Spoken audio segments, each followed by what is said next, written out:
মা খাদিজা যেমনই আমার নবীর চেহারা দেখা, ইয়া তো সুন্দর চেহারা, আসমানের চন্দ্রতে দাগ আছে গো আমার নবীর চেহারাতে, কোনো দাগ পাওয়া যাবে না। এত সুন্দর চেহারা।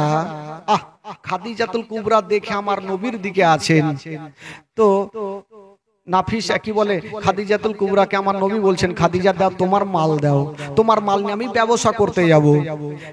কিন্তু ভাই খাদিজাতুল কুবরা তো মাল দিচ্ছেন, কিন্তু মা খাদিজাতুল কুবরা বুঝে গেল যেটা সাধারণ ছেলে হতে পারে না, কারণ এর ধারণ চারণটাই আলাদা। আমার নবীর উঠা বসা ধারণ চারণটাই আলাদা। এখানে অনেক ঘটনা আছে ভাই, তবে একটু শর্টকাটে নিয়ে যাই। খাদিজাতুল কুবরা মাল দিলেন আর একটা মেয়েকে সাথে দিলেন, যে মেয়েটার নাম হলো খাজিমা, আর একটা মাসারত পুরাতন গোলামকে দিলেন যে যাও তোমরা এই আলামিনের সঙ্গে সাথে সাথে যাও। চুপচাপ থাকো রে বাবা, একটু সাথে সাথে যাও, যাতে তোমরা যে ঘটনা দেখবে কেন আমাকে সে বলবে, ঠিক আছে? ওই দুইটা মেয়ে আমার নবীর সঙ্গে চলে যাচ্ছেন বাবা, ব্যবসা করতে যাচ্ছেন মা। শুনেন বাবা জীবনী মা গো, যেমনই ওই দুইটা মেয়ে আমার নবীর সঙ্গে যাচ্ছেন বন্ধুরা, যেতে যেতে একটা জায়গাতে গিয়া ওই দুইটা মেয়ে বলছেন, ও গো আলামিন চলতে পারি না, একটু গাছের তলাতে আরাম করে নি। আমার নবী একটা গাছের তলাতে বসেছেন আর ওই দুইটা মেয়ে একটা গাছের তলাতে বসেছেন। যেমন নবী গাছের তলাতে বসা গো, একজন আল্লাহওয়ালা রাহেব ছাদের ওপর থেকে দেখলো, বলে গাছের তলাতে কে বসেছে? একটা গোলামকে বলছে যাও একটু নিমন্ত্রণ করে চলে আসো, দুটা খাওয়া দাওয়া করে যাবে। একটা লোক চলে আসিল, হাগো আপনাদের মধ্যে মালিক কে আছে? ওই দুটা মেয়ে বললো এখনকার মতন তো আমরাই মালিক আছি। বলে যাবে কোথায়? বলে মুলকে শাম। বলে যাওয়ার আগে রাহেব নিমন্ত্রণ করেছে, দুটা খাওয়া দাওয়া করবেন। ওই যে চাচার সঙ্গে যে রাস্তাতে গিয়েছিল আবার ওই রাস্তাতেই যাচ্ছেন আমার নবী। তো মেয়েগুলা বলেন, ও গো আলামিন নিমন্ত্রণ যখন করেছে চলেন খাওয়া দাওয়া করে আসি। চলে গেছেন, খাওয়া দাওয়া শেষ হয়ে গেল। রাগে বলছেন, ওরে মেয়েরা আচ্ছা বলো এই ছেলের মালিকটা কে আছে? দুটা মেয়ে বলে এখনকার মতো মালিক আমরা আছি। বলে ছেলেকে কোথায় নিয়ে যাবে?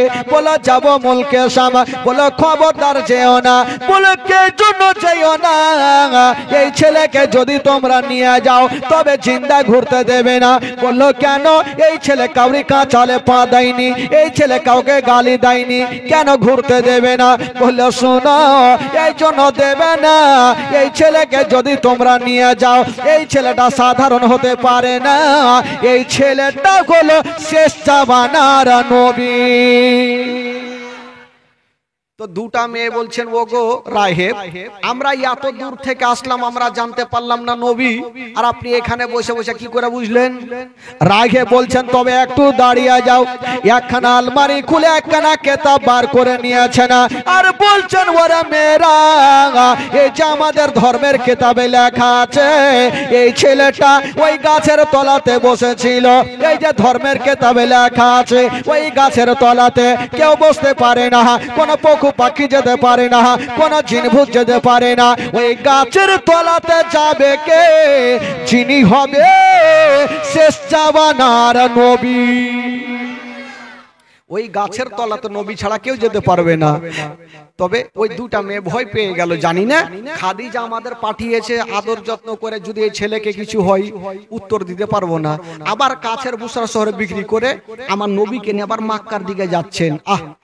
এই দিকে যাচ্ছেন আর ওই দিকে খাদিজা রাত্রি বেলাতে একটা শুয়ে শুয়ে স্বপ্ন দেখলেন, ঘুমটা ভাঙলো। একজন খাদিজা চিন্তা করছেন, এত সুন্দর স্বপ্ন দেখলাম, এর মানেটা কি হইবে? উনার একটা চাচাতো ভাই ছিল, যার নাম লিখছেন ওয়ারকা বিন নাওফেল। উনার কাছে হাজির হয়ে গেল, দরওয়াজা ঠক ঠক করেছেন, বেরিয়ে চলে আসিল। বহিন খাদিজা, কি খবর? আজকে সকাল সকাল কি ব্যাপার? বলে, ভাই একটা স্বপ্ন দেখেছি, তার মানে জানতে আসলাম। বলে, কি বলো? বলে, হুজুর একটা স্বপ্ন দেখলাম যে আকাশের চন্দ্র আর সূর্য নেমে আমার আগিনায় চলে আসলো। আগিনায় বুঝলেন? আগিনাই, আগনা বলে না, কি বলে? আগনায় চলে আসলো। এই কথা বলতে নাই ওয়ারকা বিন নাওফেল একটু মুস্কি মেরে হেসে গেলেন। জোরে বলুন। তো খাদিজাতুল কুবরা বলছেন, আমি টেনশন করছি, স্বপ্নের মানে কি হবে, আপনি হাসছেন কেন? ওয়ারকা বিন নাওফেল বলছেন, খাদিজা তোমার স্বপ্ন যদি সত্য হয়, তোমার আর একটা বিয়ে হবে। খাদিজা বলছে, আপনার মাথা খারাপ? দুটা স্বামী হারিয়েছি, চারটা সন্তান হারিয়েছি, চারটা সন্তানের মা, বয়স হলো আমার 40 বছর, আমি আর বিয়ে শাদী করব না। বলে, খাদিজা এবার তোমার সঙ্গে সাধারণ ছেলের বিয়ে হবে না। কেটা হবে? খোদার নূরে তৈরি গোয়ামার মোহাম্মদ রাসূল, খোদার নূরে তৈরি গোয়ামার মোহাম্মদ রাসূল। ও ভয় করি না জাহান্নামে,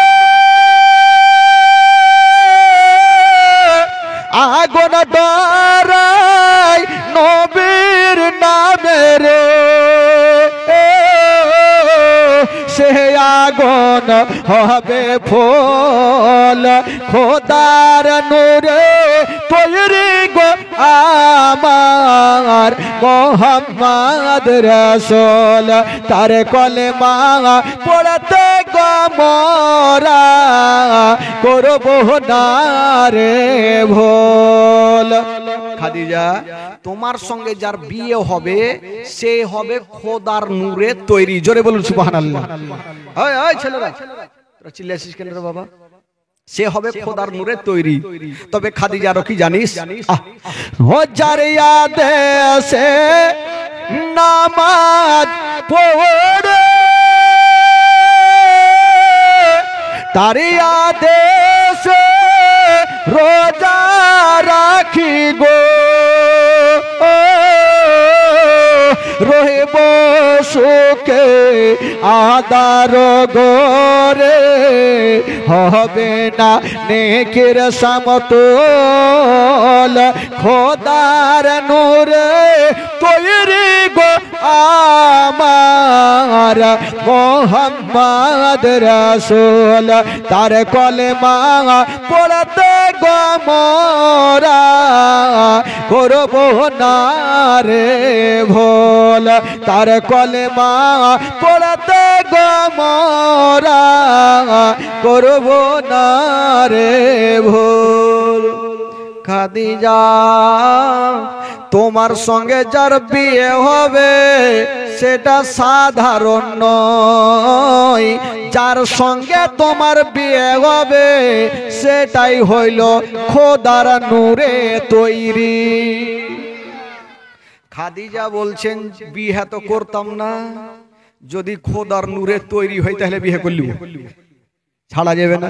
কিন্তু যে খোদার নূরে তৈরি উনি তো আমার মাল নিয়ে মুলকে সাম গেছে, 2-4 মাস লেগে যাবে, কখন আসবে জানি না।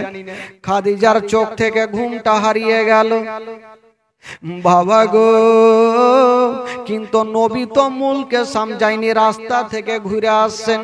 ওই খাদিজার হাতে একখানা চিরুনি নিয়েছে, চুলগুলা বড় বড়, একবার আঁচড়াচ্ছে, একবার ছাদের ওপরে যাচ্ছেন, একবার আঁচড়াচ্ছেন, একবার নিচে আসছেন, আর রাস্তার দিকে তাকিয়ে দেখছেন। একদিনের ঘটনা, যেমনই ছাদে চেপে দেখছেন, বাবা আমার নবীর ওপরে নজর পড়ে গেল। আমার নবী চলে আসছেন। খাদিজাতুল কুবরা সঙ্গে সঙ্গে নিচে নামলো। নিচে নামার পর আগে ওই যে সাথে গিয়েছিলেন দুটা মেয়েকে ডাকলো, হারে তোরা কি মুলকে সাম যাসনি, ঘুরে কেন আলি? মেয়েগুলা বলছেন খাদিজা কোন ছেলের সঙ্গে পাঠিয়েছো? এটা সাধারণ ছেলে নয়, যে ছেলের সাথে পাঠিয়েছো এটাই হইল শেষ জামানার নবী। বলে নবী আছে তো তোরা কি করে বুঝলি? ওই মেয়েগুলা বলছেন খাদিজা একজন রাঘেব আমাদের বলেছে। আর একটা কথা আমরা জানি, যখন আমরা বাড়ি আসতেছিলাম, রাস্তা দিয়ে চলতেছিলাম, দেখতেছিলাম ওই গাছের ডালগুলা ভেঙে ভেঙে এই ছেলের কদমের নিচে পড়ে যাচ্ছে। তাই আমরা বুঝে গেলাম। খাদিজা বলছে তোরা গিয়ে বুঝলি এত দূর, আমি বাড়িতে থেকে বুঝে গেছি এটাই হলো শেষ জামানার নবী। তো খাদিজা আমার নবীর মোজেজা দেখে পাগলিনী হয়ে গেল।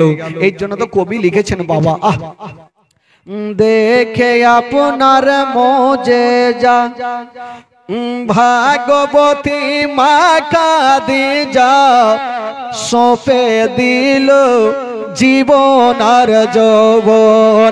দেখে আপনার মোজেজা ভাগবতী মা খাদিজা সঁপে দিল জীবন আর যৌবন। কেমাল দৌলত চাহছিল চরণে সব সঁপিয়া দিল, আপনারে বানাইল আপন। আল্লাহর নবী দয়ার নবী গো, আপনি নবী আমার জীবনের জীবন। দয়ার নবী মায়ার নবী গো, আপনি নবী আমার জীবনের জীবন। জোরে বলুন। দেখিয়া হযরত বেলাল প্রেমেতে হইয়া মাতাল, পাইল ও মায়ার জ্বালাতন। দেখিয়া হযরত বেলাল প্রেমেতে হইয়া মাতাল, পাইল ও মায়ার জ্বালাতন। ও দেখে তাহার প্রেম বুকতে বেলালকে দিলেন মুক্তি, আপনারে বানাইল আপন। আল্লাহর নবী দয়ার নবী গো, আপনি নবী আমার জীবনের জীবন।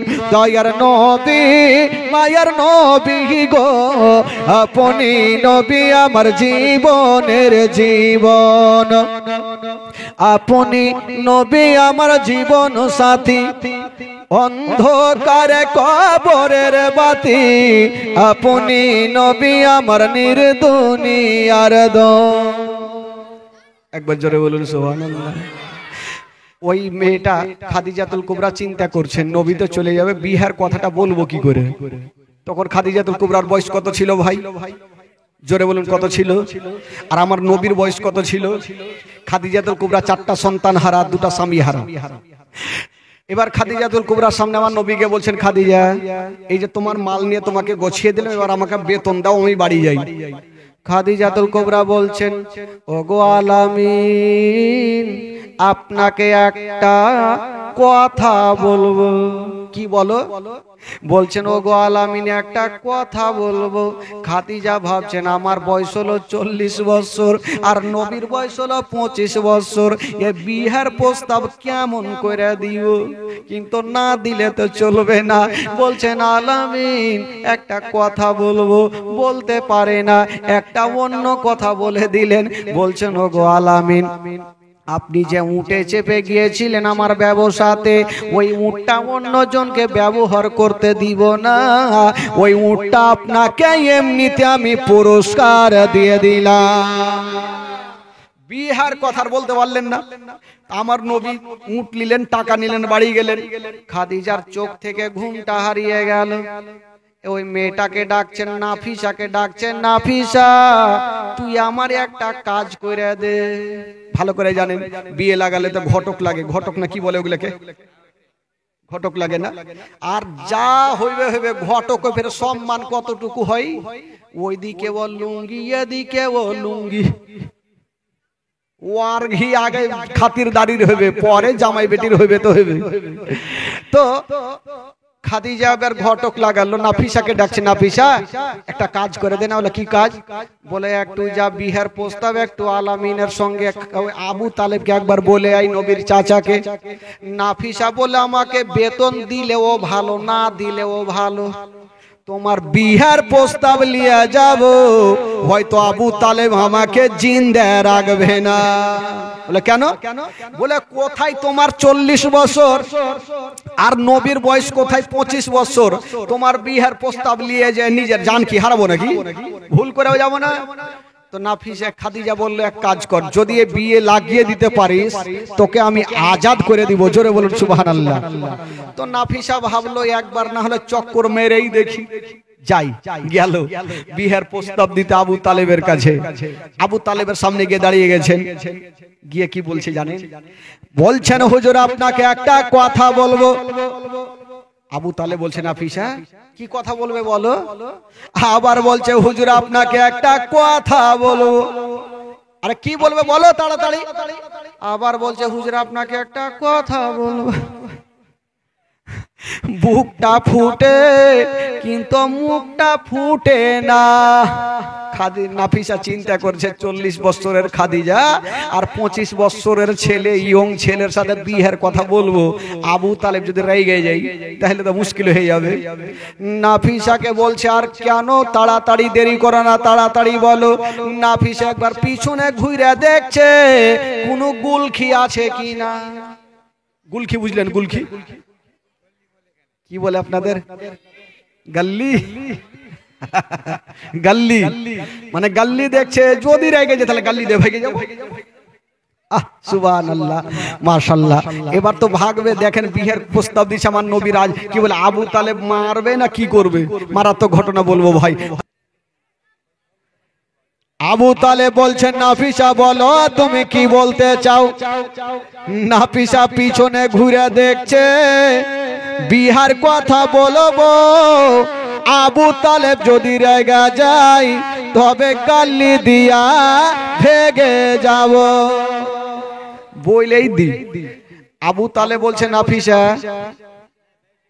বক্সটা ছাড়েন, বক্সটা ছাড়েন। আবু তালেব বলছে নাফিসা বলবে না কি হয়েছে। নাফিসা এবার হিম্মত করে ভাবছে বইলেই দি বিহের কথা।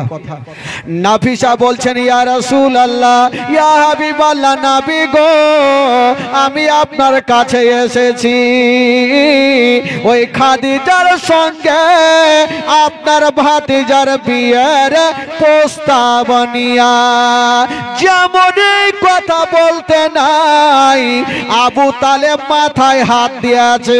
ওরে নাফিসা তুই কি পাগল হয়ে গেছিস? বলে কেন? বলে আমার এত গরিব ভাতিজা আর খাদিজাতুল কুবরা হলো এত মাল সম্পত্তির মালিকিনী, আমার ভাতিজাকে বিয়ে করবে এটা আমার বিশ্বাস হয় না। তার মানে রাজি। নাফিসা বাড়কা করে নিঃশ্বাস নিয়েছে, জান তো বাঁচলো, যাক রাজি।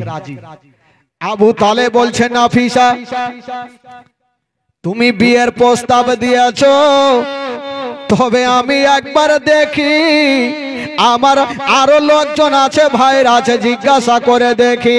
সবাইকে জিজ্ঞাসা করা হইল, সবাই রাজি হয়ে গেল। আমার নবীকে বলা হইল, আমার নবীও রাজি হয়ে গেল। খাদিজাতুল কুবরার বয়স হলো 40 বছর, 4টা সন্তান হারা, 2টা স্বামী হারা। আর ওই 25 বছর বয়সে আমার নবী ওই খাদিজাতুল কুবরার সঙ্গে বিয়ে হয়ে গেল। জোরে বলুন। যেমনই বিয়ে হইল, ও যুবক বন্ধুরা একটা কথা বলে দি বাবা, আজকাল যদি কোনো বাপ বেটাকে বলে হারে বেটা তোর বিয়ে দিছি 40 বছরের মেয়ের সাথে, ওই বেটা বলবে বাপ হে তুই করলে 40 বছরের মেয়েকে আমি বিয়ে করব, কাজ কাম নেই। আমার নবী জানেন আমার চাচা গোনেরা যা করবে ভালোই করবে, ইসলামকে কি করে শিক্ষা দিয়ে গেছেন আমার নবী। বাবা গো বিয়ে হয়ে গেল। এবার বেরাদার বন্ধুরা যত মালগুলা ছিল সমস্ত মালগুলা খাদিজাতুল কুবরা দান করতে আরম্ভ করলেন। বাবা আমার নবীও দান করতে লাগলেন। এত দান করেছিলেন গো বাবা। ভাই বন্ধুগণ, কিছু গরিব গরিব মেয়েরা আলোচনা করছেন, বলছেন খাদিজা আমাদের মনটা ভালো করে না। বললো কেন? বলছেন খাদিজা আমরা যখন অভাবে পড়েছিলাম তোমার কাছে গিয়েছিলাম, আমরা কত টাকা পেয়েছিলাম, মুঠি বোঝাই করে দিয়েছিলে। আজকে তোমার মালিক হয়ে গেল তোমার স্বামী, উনি হয়তো দান করবে না। খাদিজাতুল কুবরা বলেছিলেন মেয়েরা শুনো, আমি কি দান করি? আমার থেকে আমার স্বামী আমার মাথার তাজে বেশি দান করে।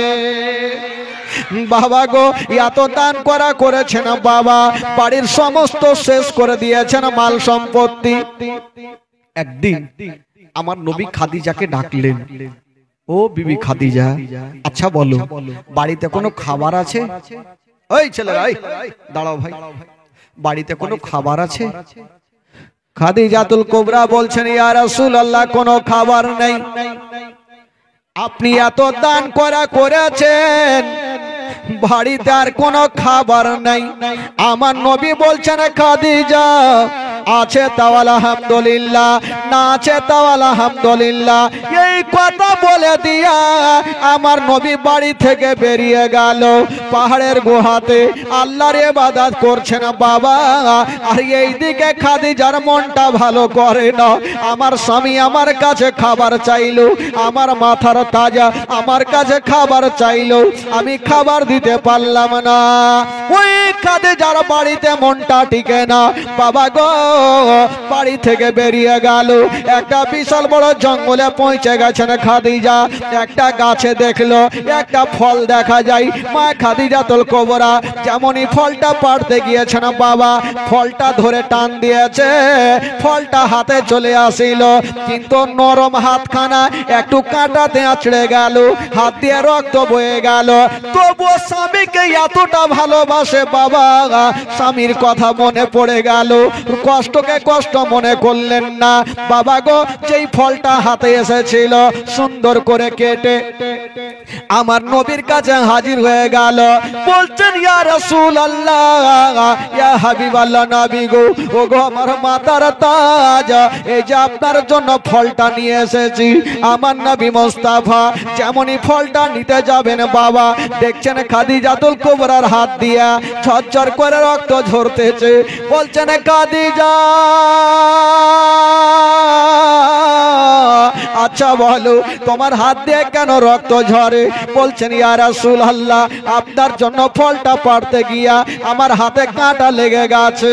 এই কথা যেমনই বলতে নাই আমার নবী বলছেন খাদিজা তুমি স্বামীর হকটা আদায় করে নিয়েছো। খাদিজা যাও যাও, আজকে আমি তোমাকে বলে দিলাম তোমার জন্য জাহান্নামের আগুন হারাম হয়ে গেল।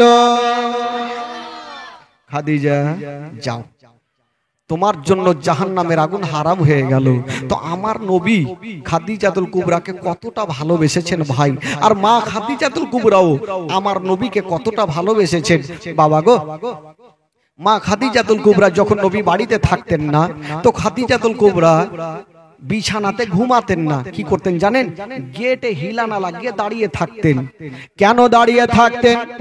খাদিজা ভাবছেন আল্লাহ আমি যদি ঘুমিয়ে যাই আর যদি আমার ঘুমটা চলে আসে, আমার স্বামী আমার মাথার তাজা আমাকে বাইরে থেকে ডাক দিবে, হয়তো আমি শুনতে পাবো না, একই ডাকে শুনতে পাবো না।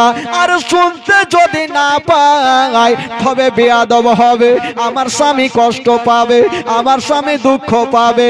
এই জন্য ওই খাদিজাতুল কুবরা বাবা গো গেটে হিলানা লাগিয়ে দাঁড়িয়ে থাকতেন। আমার নবী যদি একটা ডাক দিতেন সঙ্গে সঙ্গে মা খাদিজা ইয়াকে ডাকে সঙ্গে সঙ্গে দরওয়াজা খুলে দিতেন।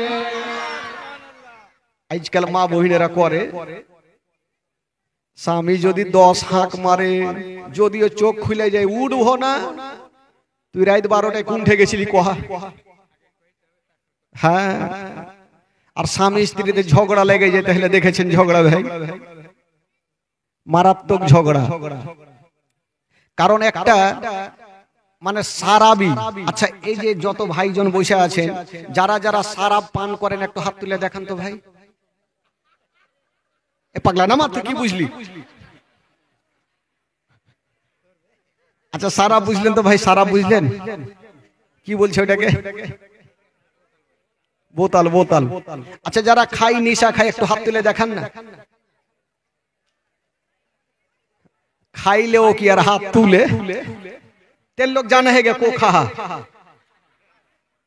किसका स्वामी कहा, तेल लोग नहीं जाने हैं, সবাই জানে। তবে এই ভাই একটা মারাত্মক ঘটনা, একজন সারাবির সঙ্গে একটা 5 ওয়াক্ত নামাজ পড়নে वाली মেয়ের কিন্তু বিয়ে হলো। যে মেয়েটা কখনো নামাজ ছাড়েনি, আর ওই সারাবির সঙ্গে বিয়ে হলো।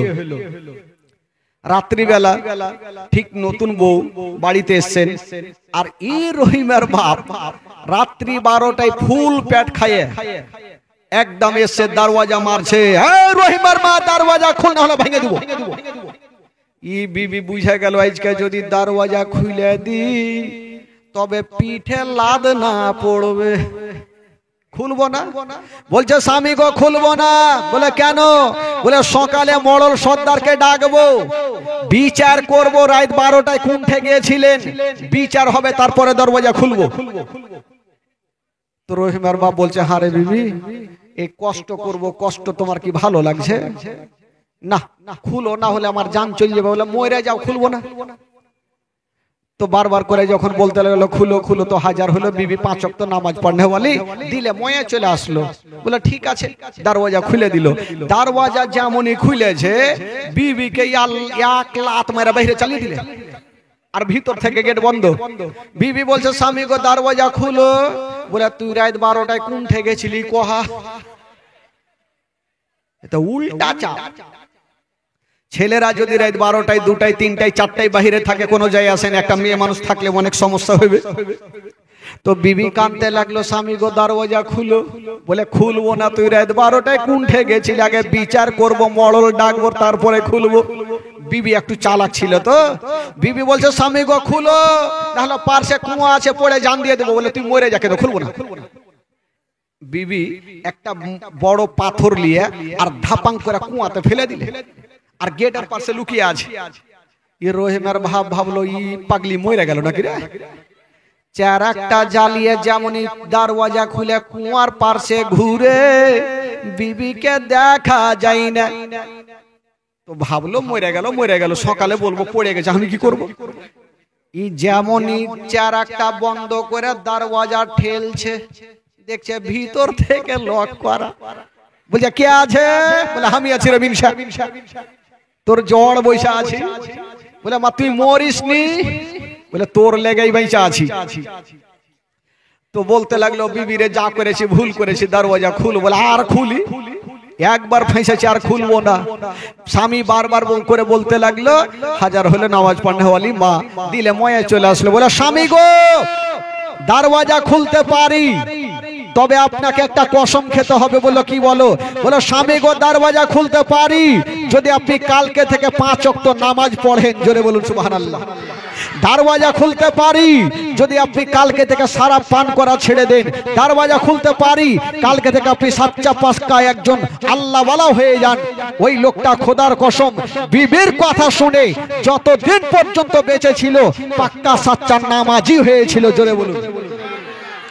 আজকাল ইয়ারা হইলে কি কহিত, স্বামী গো দরওয়াজা খুলতে পারি যদি বড় বড় টিকলি আইনা দে। দরওয়াজা খুলতে পারি যদি বানারসি শাড়ি আইনা দে। তো কেমন করে হবে ভাই? স্বামী স্ত্রীতে কি আর এরকম ঝগড়া করলে হয়? বেরাদার বন্ধুগণ, বাবাজি আমার নবী পাক সাহেবে লাউলাক খাদিজাতুল কুবরাকে কতটা ভালোবেসেছেন বাবা গো। ভাই বন্ধুগণ, আস্তে আস্তে আমার নবী ইসলামের দাওয়াত দিয়ে যাচ্ছেন। ভাই বেরাদার, 40 বছর হইল আমার নবী ইসলামের দাওয়াত দিলেন। সর্বপ্রথম ছেলেদের মধ্যে কলমা পড়লেন আবু বকর সিদ্দিক রাদিয়াল্লাহু তাআলা আনহু, গোলামদের মধ্যে কলমা পড়লেন হযরতে যায়েদ রাদিয়াল্লাহু তাআলা আনহু, আর ছোটদের মধ্যে কলমা পড়লেন হযরতে শেরে খোদা আলী রাদিয়াল্লাহু তাআলা আনহু, আর মেয়েদের মধ্যে সর্বপ্রথম কলমা পড়েছেন মা খাদিজাতুল কুবরা রাদিয়াল্লাহু তাআলা আনহা। বাবা গো, এই করে করে ইসলাম প্রচার শুরু হয়ে গেল। ইসলাম প্রচার শুরু হয় আর আমরাও বাড়ি যেতে শুরু করি। কাহিনী শেষ হয়ে গেল। ভাই বেরাদার বন্ধুগণ, বাবাজি আমার রাত্রি 1টা বাজতে চললো, আর আপনারা তো বিরক্ত হয়েছেন বাড়ি যাওয়ার লেগে শুন শুন শুন শুন করছেন। আচ্ছা, যারা যারা শুনবেন একটু হাত তুলেন তো ভাই। আচ্ছা, যারা হাত তুলেছেন 100 করে দিয়ে যান।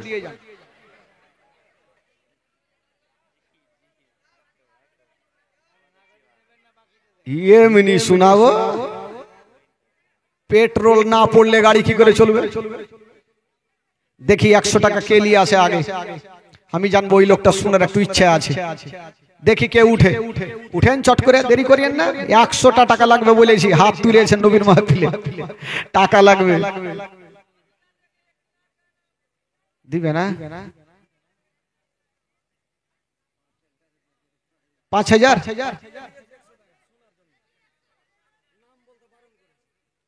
নাম বলতে মানা করেছে, কিন্তু 100 টাকা দিয়েছে। আচ্ছা, জালসা শুনবে। কি কইলে ওইদিকে ভাই? 5000 দিবা? ও মানে একদিন আর কবে, একদিনের বেতন আমার 5000? আরে ভাই, এমনি প্রোগ্রাম করতে এসেছি রে ভাই, প্রোগ্রাম করি না। আমার দুটা নার্সিং হোম চলছে, আপনারা জানেন ভালো করে। মিল্কিতে আমার নার্সিং হোম চলছে, এমনি যে ছুটি নেই। এতে হুজুর ভালো করে জানে, মিল্কিতে আমার বিশাল বড় নার্সিং হোম, মানিক চকে নার্সিং হোম। এমনিতেই তো ছুটি নেই, তাও তো চলে আসলাম ভাই। আর 5000 হইবে, যেখানে আমার মাস গেলে মোটামুটি 4 লক্ষ টাকা খালি বেতনই লাগে। আপনাদের 7টার স্টাফ বহুত আছে আমার ওখানে। তবে যাকে আধা ঘন্টা যখন বলতে চেয়েছে, তো টাকা না দিলে কেমন করে কহবো? এদিক থেকে 100 টাকা দিয়েছে, যে খালা দিয়েছে একটু রুমে চলে আসবো, ওকে মনে মনে শুনিয়ে দেবো। সবটিকে শুনিয়ে লাভ আছে, টাকা দিবেন না তো কি করে শোনাবো? আচ্ছা যাকে বন্ধুগণ, আধা ঘন্টা যখন চেয়েছে একটু শুনিয়ে দিই মন খুলে, তাহলে ইমানটা তাজা হবে। কারণ 2-4 ঘন্টা 4 ঘন্টা যখন 3 ঘন্টা বলেই দিলাম, তার আধা ঘন্টাতে কি হবে? সবারই মনটা তো ফ্রি হবে। তবে যাকে একবার দরুদ পাক পড়ুন, মন খুলে জোরে সোরে পড়ুন, আল্লাহুম্মা সাল্লি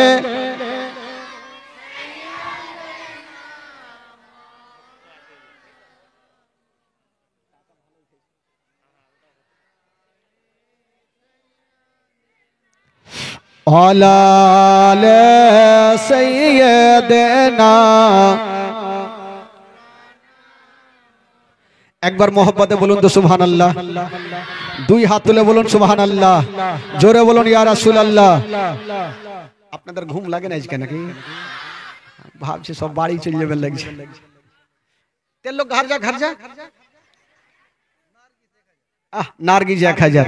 সুবহানাল্লাহ। 1000 দিয়েছে মানে আর 1 ঘন্টা লাগবে। আর পেন্ডেল উড়িয়ে দেবো নাকি? আগে মাগে ই কইছে পেন্ডেল উড়িয়ে দে, মুশকিল ব্যাপার। যাক ভাই, তবে 7টার মাটিতে আমার 2 বার হইল। আর এই দাদাটাকে ভালো করে তো চিনি, হাইরে মোহব্বত আছে, যেখানে যাই ও আছেই। আপনাদের 7টারই লোক, চিনতে পারছেন তো জানি না। হ্যাঁ, যেখানে যাই ও আছে। তবে দিল আছে, ভালোবাসা আছে, নবীর প্রেম মোহব্বত আছে। তো যার দিলে নবীর প্রেম ভালোবাসা নেই, তার জন্য কোনো ইবাদতই নেই। এই জন্য বলা হয়েছে मोहम्मद की मोहब्बत दीन हक की शर्त अव्वल है, उसमें अगर हो कुछ खामी तो सब कुछ नामुकम्मल है। যার দিলে নবীর প্রেম ভালোবাসা নেই, তার কোনো ইবাদতই নেই। তো ভাই বন্ধুগণ, বাবাজি আমার, তবে আসুন আধা ঘন্টা একটু আপনাদেরকে শুনিয়ে দিই। আর মা বহিনেরা যদি পারেন তো টাকাগুলো একটু গোছিয়ে রাখবেন, খালি একটু পর ফের নিতে আসছি। টাকা লিব, টাকা ছাড়া কোনো উপায় নেই।